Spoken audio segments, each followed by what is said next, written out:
आज का टॉपिक है cleft palate and cleft lip. ये आज का टॉपिक है भाई हमारा। तो एक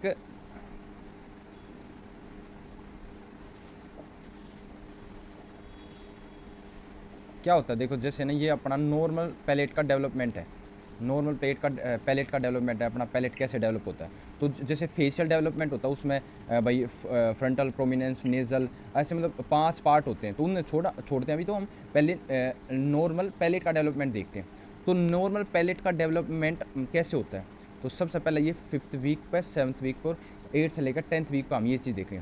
तो ये जो है ये वाले हिस्से, इसको क्या बोलते हैं आपा, इसको बोलते हैं आपा मैक्सिलरी प्रोमिनेंस। ठीक है, मैक्सिलरी प्रोमिनेंस है जो आपा को मैक्सिलरी प्रोमिनेंस।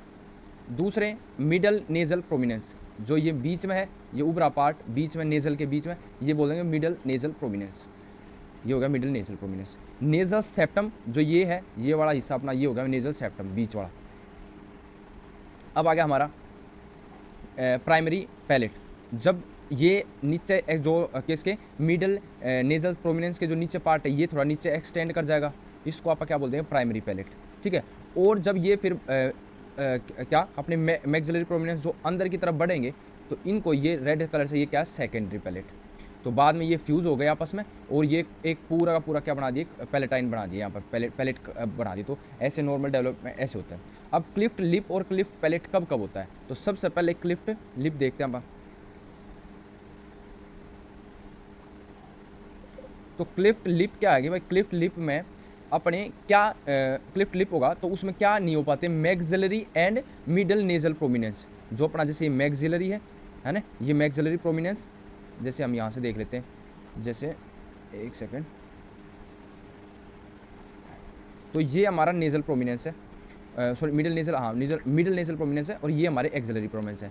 अब ये इस तरह अटैच नहीं हो पाई इन दोनों का, यहाँ से फ्यूजन नहीं हो पाया किसी भी तरफ का, तो उससे की तरफ क्लिफ्ट पैलेट हो जाएगा। जैसे तो राइट की तरफ होगा, लेफ्ट की तरफ होगा। तो जिस तरफ का middle maxillary prominence attach fuse नहीं हो पाया किससे, मिडल नेजल प्रोमिनेंस से, तो उस साइड का ही क्या हो जाएगा अपना, उसी साइड का आपा का हो जाएगा भाई क्लिफ्ट लिप। तो क्लिफ्ट लिप किसको बोलेंगे, फेलियर ऑफ फ्यूजन किसका, middle nasal prominence with maxillary prominence. ठीक है, तो ये अपना क्लिफ्ट लिप बोलेंगे। अब क्लिफ्ट पैलेट कब बोलेंगे भाई, अब अगला क्लिफ्ट पैलेट।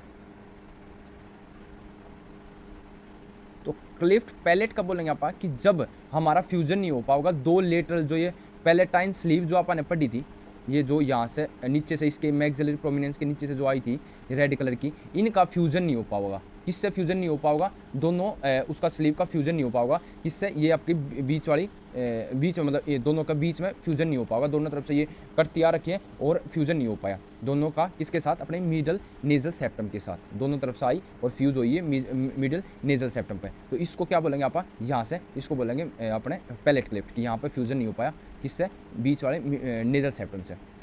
तो इसको क्या बोलेंगे, failure of fusion of two lateral palatine sleeve. ठीक है, तो इनका, या फिर किसको बोलते हैं आप, या फिर और क्या बोल सकते हैं इसको, failure of fusion of two, failure of two lateral sleeves with nasal septum. तो इसको भी या तो या बोल दे या बोल दे। तो ये हो गया अपना क्लिफ्ट पैलेट और क्लिफ्ट लिप। अब रिस्क फैक्टर क्या क्या भाई, इसमें क्या क्या रिस्क फैक्टर है भाई क्लिफ्ट पैलेट और क्लिफ्ट के। तो सबसे पहला तो रिस्क फैक्टर है, रिस्क फैक्टर से पहला देख लेते हैं आप कि ये भाई एक दो चीज़ देख लेते हैं रिस्क फैक्टर से पहले आप, कि एक तो ये मेल्स में ज़्यादा मिलते हैं, क्लिफ्ट पैलेट क्लिफ्ट ज़्यादा होती है मेल में एज़ कम्पेयर टू फीमेल। और दूसरा मोस्ट कॉमन जो होता है ना, वो क्या होता है, कंबाइन होते हैं, किस दोनों इकट्ठे मिलते हैं, क्लिफ्ट लिफ्ट भी और क्लिफ्ट पैलेट भी। ऐसे अलग अलग भी मिल सकते हैं भाई, खाली क्लिफ्ट लिफ्ट मिल गया या क्लिफ्ट पैलेट मिल गया अकेला, मगर मोस्ट कॉमनली क्या होते हैं, ये दोनों साथ में ही मिलते हैं, क्लिफ्ट लिफ्ट प्लस में क्लिफ्ट पैलेट, तो दोनों ये साथ में मिलते हैं। अब देख लेते हैं इनके रिस्क फैक्टर्स भाई, क्या क्या रिस्क फैक्टर हैं। तो रिस्क फैक्टर है भाई, सबसे पहला रिस्क फैक्टर भाई कि ये दोनों पे करता है, जेनेटिक पे भी और इन्वायरमेंटल फैक्टर पे भी, फैक्टर पे है ना। तो कोई ये एक चीज़ पे नहीं, मल्टी फैक्टोरियल है। क्या मतलब हुआ इसका, मल्टी फैक्टोरियल, मल्टी फैक्टोरियल भाई, जेनेटिक पे भी और साथ में इन्वायरमेंटल का भी इफेक्ट पड़ता है इस पर। तो जैसे जेनेटिक, एक जेनेटिक सिंड्रोम देखते हैं आप, एक जेनेटिक सिंड्रोम है, कौन सा जेनेटिक सिंड्रोम, इसका नाम है पेरी रोबिन सिंड्रोम। तो इसके अंदर आपने क्या देखने को मिलता है, इसके अंदर आपने देखने को मिलता है क्लेफ्ट लिप एंड पैलेट, ठीक है। और भी जैसे कुछ सिंड्रोम है, जैसे डी जॉर्ज सिंड्रोम हो गया, उसमें भी आपने देखने को मिल जाता है, ठीक है। तो कई हैं जो जेनेटिक है, मतलब जिसमें आपने क्लिफ्ट पैलेट देखने को मिल सकता है, ये आपने जेनेटिकली देख लिया भाई, जेनेटिक भी फैक्टर हो सकते हैं। इन्वायरमेंटल फैक्टर जैसे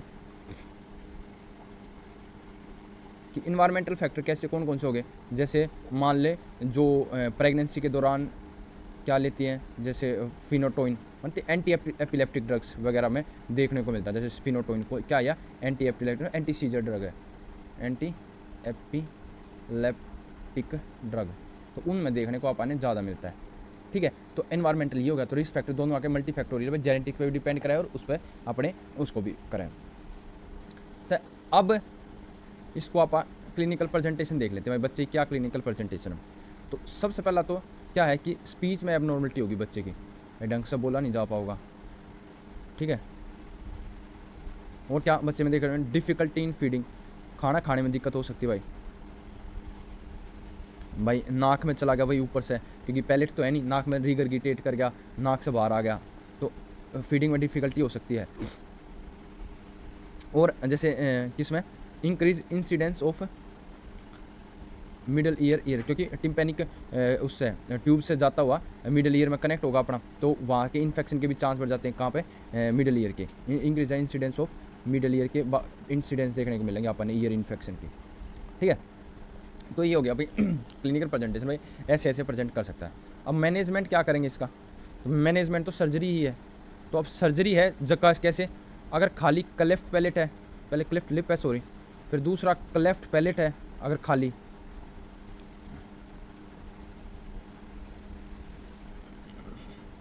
और तीसरा क्या है, ये तो है आपका क्लिफ्ट पैलेट, कौन से वाला, सॉफ्ट, और ये या फिर क्या है, हार्ड पैलेट। तो इन दोनों के, इन तीनों के हिसाब से आप सर्जरी देखते हैं। तो अगर सिर्फ लिप की सर्जरी है तो विद इन 3 मंथ, 3 से लेकर 6 मंथ, मतलब बच्चा पैदा हुआ है उसके 3 से 6 मंथ के बाद उसका सर्जरी कर दो और उसने रिपेयर कर दो। तो सर्जरी जैसे कौन सी कर सके हैं, क्या नाम है जो सर्जरी यूज़ करते हैं आपा, मिलार्ड रिपेयर, कौन सा, मिलार्ड रिपेयर। क्लिफ्ट लिप में आप कब सर्जरी करेंगे, विद इन वही 3 से लेकर 6 मंथ ऑफ अपने बर्थ के 6 से लेकर 3 से 6 मंथ के बीच में कर देंगे। यहाँ पर कौन सी सर्जरी यूज़ करेंगे, जेड प्लास्टी,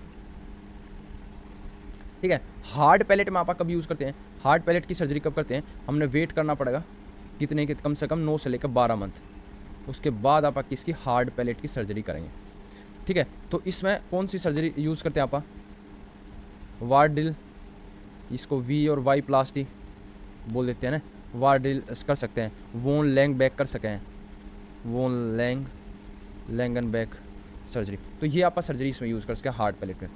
अगर ये सारी की सारी प्रेजेंट है, ऑल तीनों के तीनों प्रेजेंट है भाई, क्लेफ्ट लिप भी है और हार्ड एंड सॉफ्ट पैलेट भी है, अगर ये तीनों की तीनों चीज़ प्रेजेंट है तो आप क्या करेंगे, दो इस सर्जरी में फिर कैसे डिवाइड करेंगे, ये 2 पार्ट में सर्जरी करेंगे बच्चे की।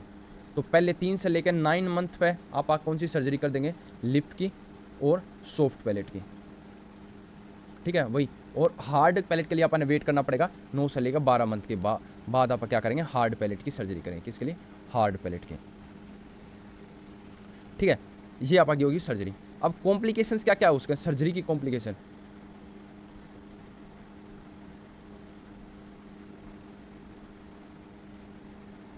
तो कॉम्प्लिकेशन की सर्जरी देख लेते हैं आप। तो सबसे पहले आगे भाई हेमरेज हो सके भाई, जो नॉर्मल सर्जरी की कॉम्प्लिकेशन, हर सर्जरी की मेनली कॉम्प्लिकेशन होती है भाई हेमरेज। और दूसरा इन्फेक्शन, ये तो भाई हर पोस्ट ऑपरेटिव या इंट्रा ऑपरेटिव ये कॉम्प्लिकेशन तो अपन हर सर्जरी में देखने को मिल सकते हैं, तो ये तो आप हर सर्जरी में लिख सकते हैं कॉम्प्लिकेशन, तो हेमरेज और इन्फेक्शन। तीसरा माल अलाइंड, भाई ढंग से अलाइन नहीं हुआ क्यूपिड्स बो, तो इसमें भी आपने फिर क्या करनी पड़ेगी, इसमें रीसर्जरी करनी पड़ेगी। और लास्ट चौथी क्या हो सकती है, वेलोफेरेंजियल इनसफिशिएंसी। ठीक है, क्योंकि मतलब ये क्या होगा कि मतलब इसमें क्या होगा, जो आपका पैलेट का फ्लैप वो है पैलेट है, वो ऐसे फ्लैप की तरह मूव करेगा, पैलेट मूव लाइक आ फ्लैप। ठीक है, तो इसमें भी आपने भाई स्पीच में अब नॉर्मलिटी होगी भाई, ढंग से बोला नहीं जाएगा बच्चे से, स्पीच ढंग से नहीं कर पाओगा, तो इसमें भी आपने क्या करना पड़ेगा, यहाँ पे भी आपने रीसर्जरी करनी पड़ेगी।